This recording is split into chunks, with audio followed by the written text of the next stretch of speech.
It's time for your happy hour and a half. Live from the 5 Eyewitness News Studios, it's Twin Cities Live.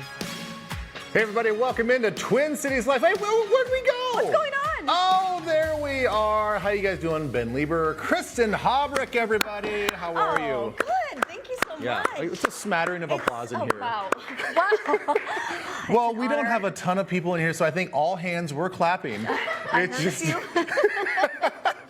Ted and Betsy. Yeah. How are Grace.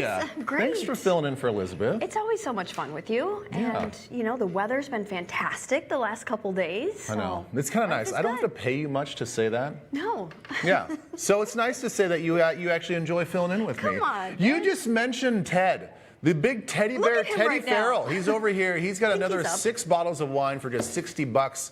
It's the wines of spring, okay? And so he's going to tell you guys some of the best values for this deal they have at Hassel. So stick around for that. Fun. Yes. And reporter Kelly Hansen is taking us to By the Yard showroom. That's over in Jordan. They have a huge sale going on with patio furniture that's going to take place this coming weekend, which it's getting to be patio season, right, Ben? Oh, it's totally patio season, especially as you mentioned this weekend. It's supposed to be in, what, the 70s this the weekend? grill Come out. on, get the grill out, sit outside, get one of those Haskell's wines and just hang out with your family and friends. Also, you know, all of us parents, we get inundated from our kids.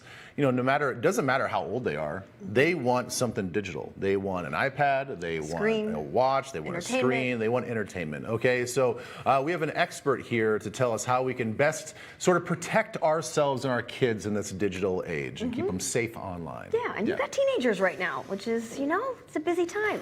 I know. A lot to keep track Believe of. me, there's a lot going on, and I probably should do a better job monitoring what my kids are doing online. Well, we'll get some good tips today. Yes, we will. Also, coming up later in the show, I'm going to be taking you inside the Minnesota History Center to get a look at their display that's all about F. Scott Fitzgerald, the author of The Great Gatsby, because today we celebrate 100 years of the publication. I feel like that was required reading for everybody sort of like in our age bracket, right? Yeah, like high school-ish. Yeah, it was like Huck Finn, and then as you got older in the middle school and maybe early high school, is Great Gatsby. I think so. It's a book that a lot of us know about. So that got us thinking about the Roaring 20s, which is when the book kind of takes place. So we want to step back in time, our little time machine, to learn about life 100 years ago. It's crazy to think it was 100 years ago. So, you know, our proctor and producer, Betsy Moline, is here once again with some questions and a little trivia for us. How are you once again? I'm Looking so great. sparkly. I was told Ben was going to be wearing a sparkly hat, so okay. I don't know what happened there. So I was can not supposed to be the only Grace- one with sparkles. He needs a fedora. Can you run Can you in go the grab a closet? hat? So in Thank full you. transparency, I was supposed to bring my hat from home. I forgot it. And then we found a hat in the prop room here, and what did I do? I forgot it in the closet. Oh, No, it's Benjamin. I didn't forget my costume. Isn't this a fun jacket? It is a fun jacket. very Well, fun. it's vintage. It was my mom's in the 80s, and I think it's very fun brought for it today's back. purposes. It Well, looks let's great. start talking about F. Scott Fitzgerald. Oh, here we right go. on. All right, Grace, before you thank do you. that, you know, let's Yes. just get Boom, on boom, with the boom. You're show. giving me Michael It's Jackson very vibes. Hey, baby.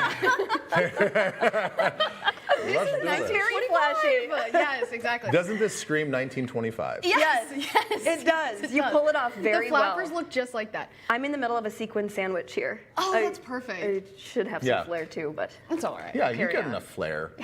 Just by Your reading. personality's flair. sure. So F. Scott Fitzgerald, he was born in St. Paul, Minnesota. Here he is circa 1897 as a baby. A little guy. Look at him on Laurel Avenue in St. Paul. I can't put my arms down. What is he dressed in? I mean, how bundled is he? I know. There's no Potato snow on the sack. ground. What are they doing to him?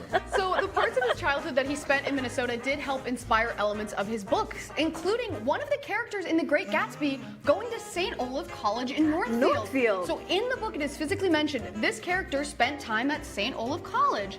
So my question to you is, which Great Gatsby character is said to have gone to St. Olaf? Is it Jay Gatsby himself, Nick Carraway, our narrator, Daisy Buchanan, and Tom Buchanan? It was required reading when you were in high school. How Look, will you remember? Come on. Everybody knows it was Tommy Buchanan. Oh, interesting. Okay, I'm gonna go with C. Daisy Buchanan. You're both wrong. It's Jay Gatsby. Was it Jay? Yes. Oh, There's all man. these questions. What's his Oopsie-daisies. background? Where did he come from? And apparently he went to St. Olaf. Isn't that crazy? Yeah, a little connection nods there. to Minnesota though are very yeah, special. exactly. Is he I love also that. the one that was from North Dakota? There's a character from North Dakota. No, I think that's Tom Buchanan. Don't quote me on that. I didn't Okay, so maybe reread that The Great Gatsby maybe for this that was today. Tom Buchanan. Maybe. Okay, I don't know. Let's talk more about culture in general, though. So now in 2025, pop and rap music are all the rage, but in 100 years ago, it was all about jazz music. That is what was topping the charts. So what is the name of the jazz song that spent 5 weeks at #1 in 1925?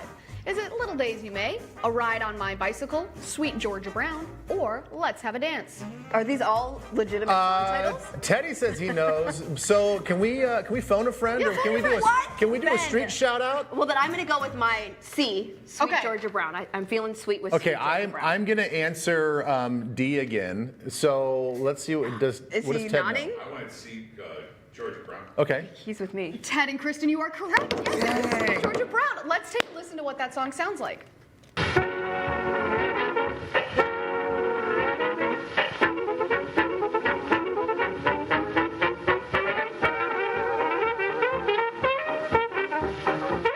That just tells you Boy. we're in the 1920s. I mean, Ben, and the dance? I've said this before. I just don't understand jazz. I don't. I think don't that's fun. You can't imagine Charleston to that. No, I don't think my brain can like compute like all the noise and sounds. Yeah. It doesn't sound like music. It just sounds like Noise sounds. Well, Ted just mentioned, and this is true, a version of this song was used as the Harlem Globetrotters theme song starting in the 1950s. So you may have heard that song with the Harlem Globetrotters. Kind of fun. Yeah. Okay. I know. Let's take a look at movies. How about that? Okay, maybe we'll be better at movies. This is a clip from the 1925's biggest film of the year, which was fittingly titled The Big Parade. It is a silent war drama about a rich man sent to fight in World War I in France. And clearly he comes home and sees a sweetie. Yeah, But my yeah. question is, how many tickets did they sell to that movie? In 1925, what are tickets like? Is it 100,000 tickets to the biggest movie of the year? 1.5 million, 44 million, or 100 million tickets? Wow. I mean, you're tough. really. It's like one of these things where like it sounds extreme to say 100 million, but what else were people doing back then? 1925, not a lot to do. I'm gonna go C, 44 million. C? I'm gonna go D. Ben, you are correct. 44 Oh, million man. tickets. And get this, they only made $11 million because tickets were just 25 cents. Yeah. Just 25 cents to go see a movie. Could you imagine? Wow.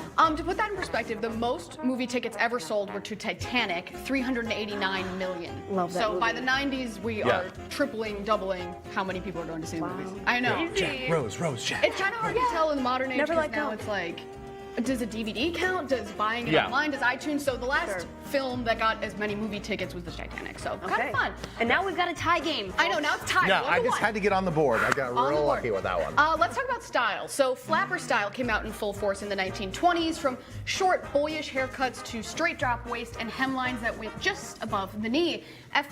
Scott Fitzgerald, the man of the hour, said of flappers that they are young things with a talent for living, which I think is a great way to be described. And who did F. Scott Fitzgerald call the best example of a flapper? So these are all flappers. Who was F. Scott Fitzgerald's favorite?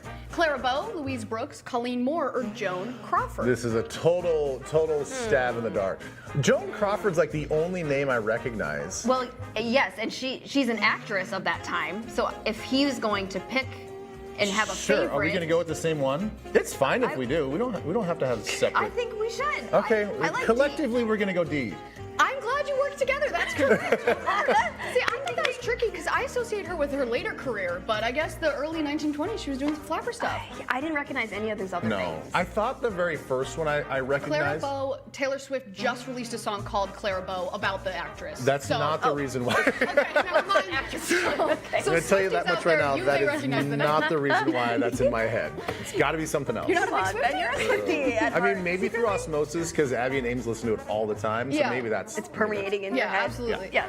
Okay, let's talk about Minnesota here. The Wabasha Street Caves are in downtown St. Paul, and they were used as a restaurant and nightclub known as the Wabasha Street Speakeasy. Legend says that they were visited by gangsters, including John Dillinger, and the Star Tribune has actually voted it the most haunted place in Minnesota. And to this day, you can go on a tour and see bullet holes from gangsters in that era. But what other use did the caves have before it was even converted into a speakeasy? Pre-1920s, were they growing mushrooms? Were they fermenting wine? Were they using it as a dark room for photography? Or did they keep animals in there in a pen? Boy, that's a really big dark room. I'm gonna go. bed. I'm gonna go with fermenting wine. I'm gonna go with A, mushrooms, but I have done a story there. Kristin so I is cheating might have because some it is mushroom background. growing. Yes, that is correct. Sorry, Kristin knows it. I've been in there. They told me about the mushroom growing. Yeah, they used to grow mushrooms in there. You can go on a tour and learn all about Which it. would be a great space for that. Yeah, Because obviously it's dark. so Yeah, dark. it's cold Yeah. and damp. I like it. I like it. Okay, honest question. Were these like psychedelic mushrooms or were they growing like No, like food. like food eating. mushrooms? Yes. yeah, Okay, like I normal just, I just didn't know at the time. 1910. People are very tame. Okay. Yeah, we're Okay. getting into the prohibition at that time, right? Right. So It's if true. they have the I know. alcohol gone, maybe they leaned that way. Let's talk about cars. So in 1925, the hottest car you could find is the Ford Model T. Look at that, in 1925. But my question is, how many cars were on the streets in 1929? Was there 1 million cars, 14 million cars, 23 million cars, and 100 million cars? Contrary to what I was thinking about the movie tickets, I'm going to go the opposite. I'm going to say 1 million. 1 million's a lot of cars for back in the day. Can I also go with that? I'm thinking lower because you would have to Yeah. have a certain Sure, social status to afford right. something like that at the time. You guys, 23 million No. cars. Whoa. Can you believe No. that? It went from like 20,000 in 1915 to 23 million by 1929. These days, there's about 238 million cars registered in the United States. Wow. If you can That's believe it. obviously a way more than I was thinking. Yeah. Okay, last up here, biggest star of the sports world is Babe Ruth, of course. He was the first player in history to hit 200, 300, 400, 500, 600, and 700 home runs in a career, achieving 300 home runs by 1925. But in his entire career, how many Grand Slam home runs did he hit? Ooh, that's a great question. Ben, you probably know this one. Let's go with B10. I'll say C16. Kristen, you're our winner today. That is correct. Congratulations. You On are a pro. sports-related question. Great job. Victory feels so good. Good work. Good job. Betsy, great That was fun. proctoring Thank as you. Good job putting all those questions always. together. We always appreciate Betsy's contribution. So she's gonna be back later in the show. No, she's not gonna be back later, but later in the show we're gonna learn even more about F. Scott Fitzgerald's life. Okay, so hey, did you hear the news? Twin Cities Live is giving away 3 family vacations to Orlando, Florida. Our winners will receive round-trip flights for 4 and the use of a rental car.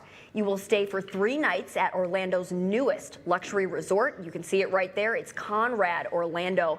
And I can tell you from being down there, that turquoise water of Evermore Bay is simply gorgeous. And they've got 8 acres of white sand, which is pretty unique for Central Florida. They have created the beach right there at that resort. Yeah, it's the coolest looking thing on TV, and you saw it in real life. So our winners also receive a day at your family's favorite Orlando theme park of your choosing, and a day of exploring a Florida state park as well. So for your chance to win, we want to see your adorable family Let's see the submit a pic. family vacation photo on the contest page at TwinCitiesLive.com and tell us why you need a trip to sunny Florida. Submissions are due May the 4th. May the 4th be with you. And best of all, Kristen's going to be surprising our winners live on the show. That's literally my favorite part. One of Yeah. my favorite parts about this job. I know. It's just no strings Usually, like the attached. anticipation is the best, but the whole thing is so fun for Yes, you. it's Our wine guy, when we come back, and Teddy Farrell from Haskell's is on deck. Speaking of on deck, we could use him for the Twins right now. After the break, he's got an exclusive Twin Cities Live deal on vino that you don't want to miss. Twin Cities Live's host chat is presented by Schuler Shoes, where happy feet means happy life. Step in today.